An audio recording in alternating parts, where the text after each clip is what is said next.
নমস্কাৰ মাতৃদুগ্ধ অৰ্থাৎ ব্ৰেষ্ট ফিডিং কৰাই থকা মহিলাসকলৰ ওপৰত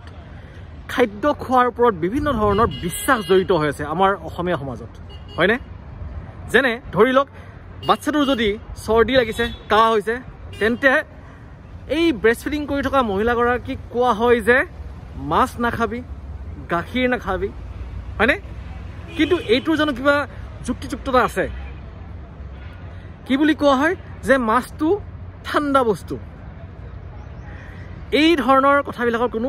ভিত্তি নাই চাওক মাছটো ঠাণ্ডা বস্তু মানে কি মাছটো আপুনি পানীত আছিল ঠাণ্ডা পানীৰ পৰা উলিয়াই আনি ধুনীয়াকৈ বাছি মেলি কাটি ভাজি দিয়াৰ লগে লগে গৰম হৈ গ'ল নাই আৰু গাখীৰটো আপুনি গৰম কৰি খালে কথাটো হ'ল মই খুহুতীয়া মানে অলপ হাঁহি ধেমালিৰে কৈছোঁ যদিও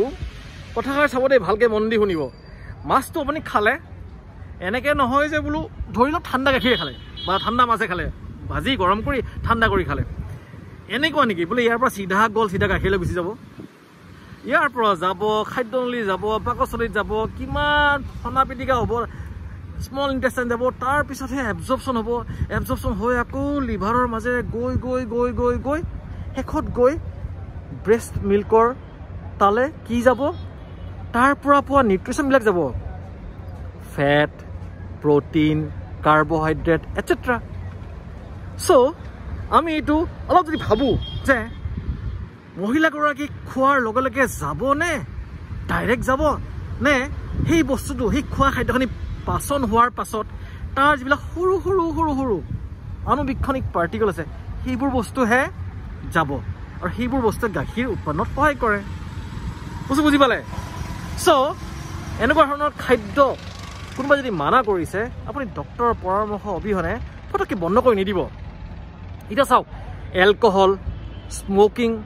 বা যিকোনো ধৰণৰ মেডিচিন বোলে ডাইৰেক্ট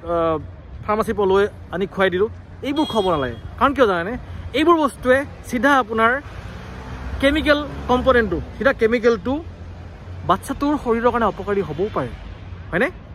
চ' মোৰ ফালৰ পৰা এটাই উপদেশ থাকিল যে খাদ্য বস্তুত কোনো আপুনি সিমান বাছ বিচাৰ কৰাৰ দৰকাৰ নাই এইবিলাক সেই মাছ ঠাণ্ডা গাখীৰ ঠাণ্ডা এইবোৰ আমাৰ সমাজত চলি আছে চলি থাকিব ৰঙালাওটো গৰম বুলি কোৱা হয় আৰু কঁঠাল গৰম এইবিলাক নিয়ম চলি আছে চলি থাকিব কিন্তু যিসকল ৰাইজ সজাগ তেখেতলোকৰ দায়িত্ব হ'ল যে নিজেও সজাগ হৈ আনকো সজাগ কৰক আকৌ লগ পাম জয় অসম জয় হিন্দ ভাৰত মাতা কি জয়